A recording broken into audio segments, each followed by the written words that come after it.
Magandang araw po sa inyong lahat mga kababayan at welcome back dito po sa ating munting channel Pinas News Review, kung saan re-reviewin po natin ang mga mahalagang balita dito sa Pilipinas. Mga simpleng komento sa mga issue dito sa Pinas at eto nga mga kababayan, kapapasok lang sa wakas sanib pwersa na PBBM at former President Rodrigo Roa Duterte. Kumpirmado kamay na bakal babalik na sa palasyo. Yan po ang ating alamin mula po rito kay Pinas News Insider. Nasa description po ang full video link ng video ito. Subscribe na po kayo kay Pinas News Insider. At kung bago ka pa lang at di pa po nakapag-subscribe sa ating munting channel, please don't forget to subscribe. At i-click na rin po ang bell notification para updated ka po sa lahat ng na-uploads nating reaction video. At ito na nga mga kababayan, sama-sama at sabay-sabay po natin pakinggan, panoorin at bigyan ng komento ang video ito. Ito na po. Ito ang balita ngayon. Viral ngayon sa mundo ng social media. Ang di umano'y balitang ibalik si dating Pangulong Rodrigo Duterte sa Malacanang. Ito ang naging panawagan ng marami sa ating mga kababayan. At ito'y dahil sa billion drug haul na nabuksan sa Maynila.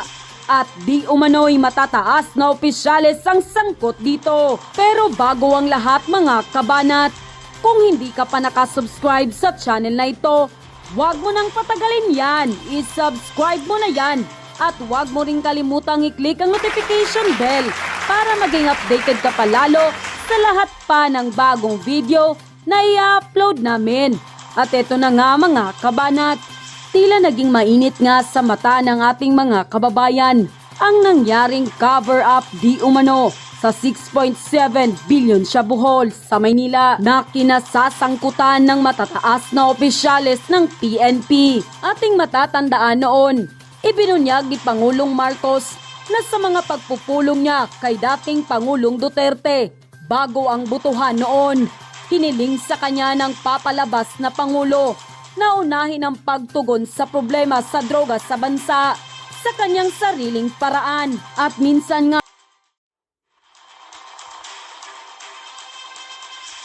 So yan mga kababayan, na hiniling pala ni dating Pangulong Duterte dito kay PBBM, no, na wakasan itong problema sa droga mga kababayan, di ba? Sa kanyang sariling paraan. Sa palagay niyo po ba mga kababayan, well anyway, hiling lang naman yun, hindi naman umutos kasi wala naman siya sa posisyon para mag-utos, no? Pero ang taong bayan, ano ba ang utos ng taong bayan kung sakasakaling utusan natin ng Pangulo, no? About dito sa problema sa droga, mga kababayan, no? Na sabagay, wala naman tayong magagawa kasi sabi nga po ng sabi ng PNP chief ngayon, no? PNP chief, yan. Na no to war on drugs, yan mga kababayan. Palakpakan po natin kasi, di ba? Like parehas po sila di ba? Walang pakialam dito sa sa problema sa droga mga kababayan. So, yan. Kumpara sa akin mga kababayan, no, kung wala rin lang din naman akong plano, no, na labanan itong or sugpuin itong droga mga kababayan, hindi na po ako magsasalita na no to war on drugs, di ba? Kasi parang sinabi mo nang talo nyo na kami, di ba? Sige, maghasik na kayo ng lagim. Walang ano sa inyo, walang pipigil, di ba?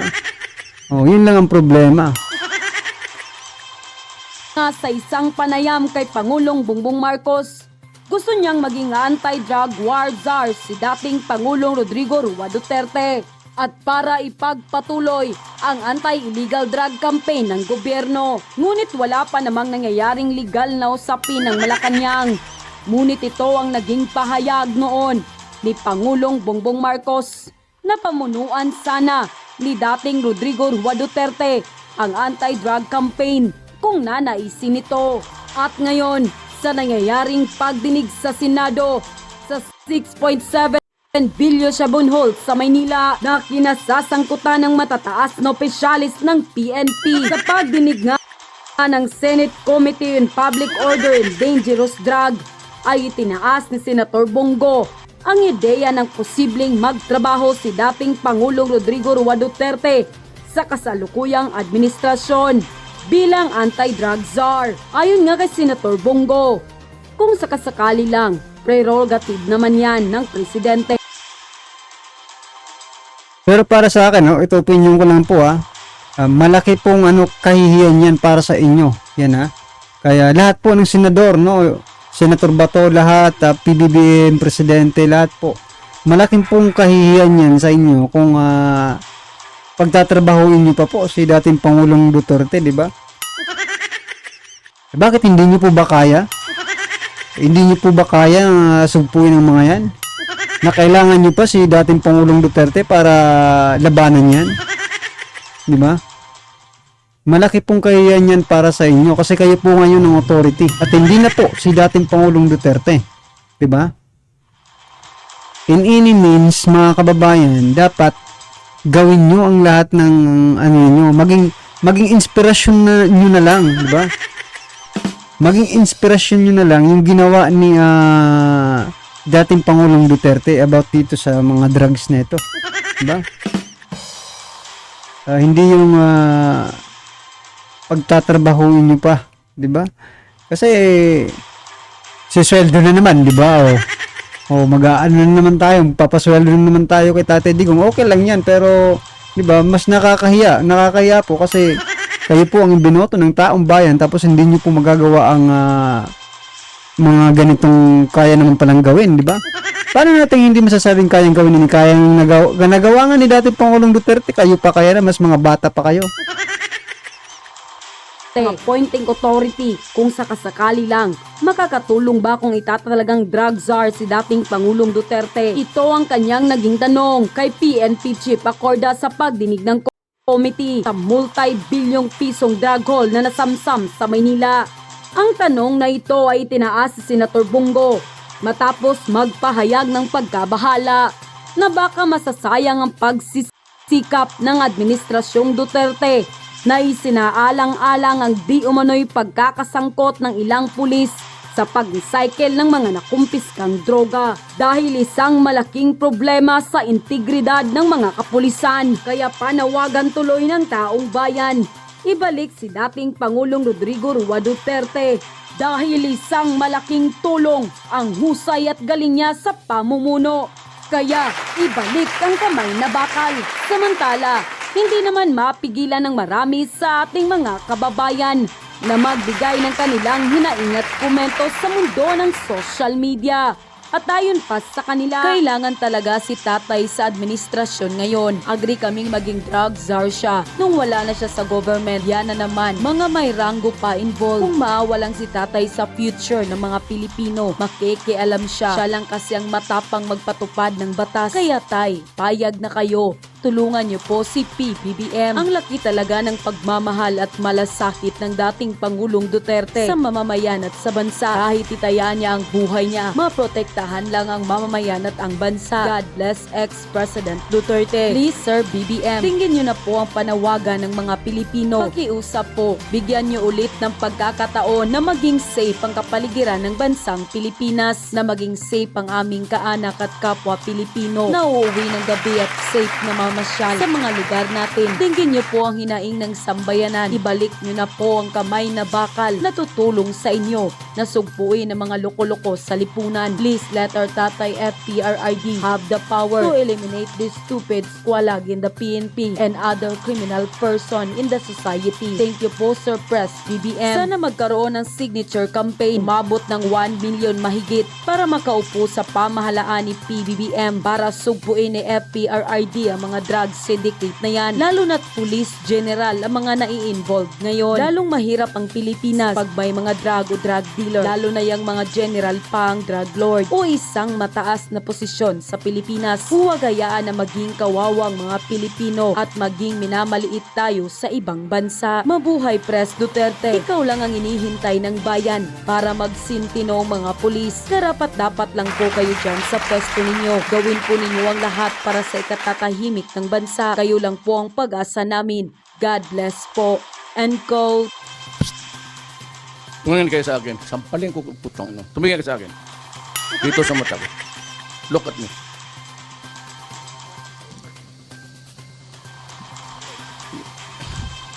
Alam mo, hindi ko maintindihan kung kayong mga kriminal nakapasok sa pulis. Alam mo, sana ang pulis maganda ang reputasyon. They have improved on their image a lot. Tumaas na yung respeto ng tao, taong bayan sa ating mga pulis. Kayo yung ang salot ng kung ano, hindi maintindihan kung putang ina anong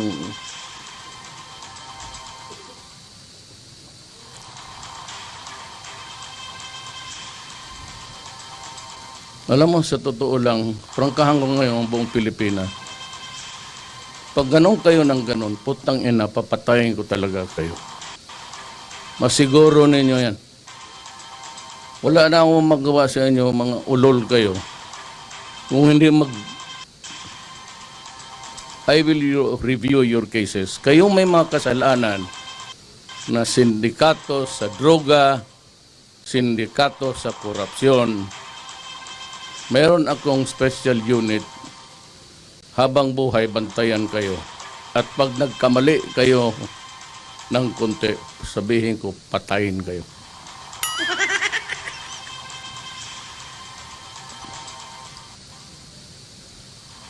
Bakit kayo pumasok sa pulis? Anong nakain ninyo na itong pulis para lang ito sa mga taong may pagmamahal sa bayan at gusto makapagsilbi sa kapwa-tao na. Bakit kayo napasok dito mga animal kayo? Para naman kayong putang ina, amang ka mga aso na eh. Ano, totoo lang, mabuti lang marami tao, may opisyal dito ninyo. Kanina ko pa pinagpapalo ng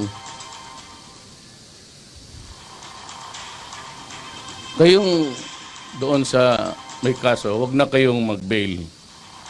Wag ninyo akong sisihin. Wag na kayong magkansa, magtiis kayo dyan sa loob. Mas safer ang Pilipinas kung nasa loob kayo. O kung hindi, patay kayo.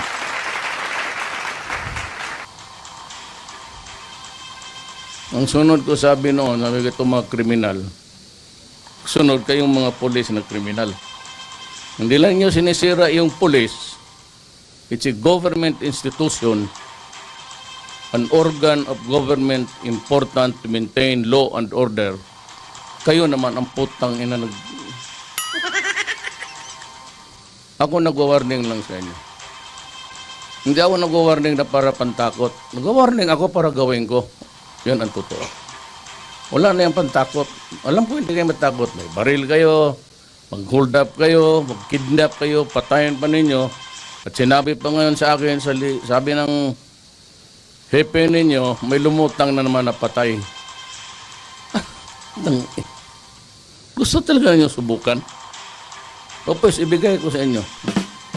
At para naman sa kalaman ng taong bayan, gaman talaga ang gawin ko. Ganon talaga ang gawin ko. Let's say kayo.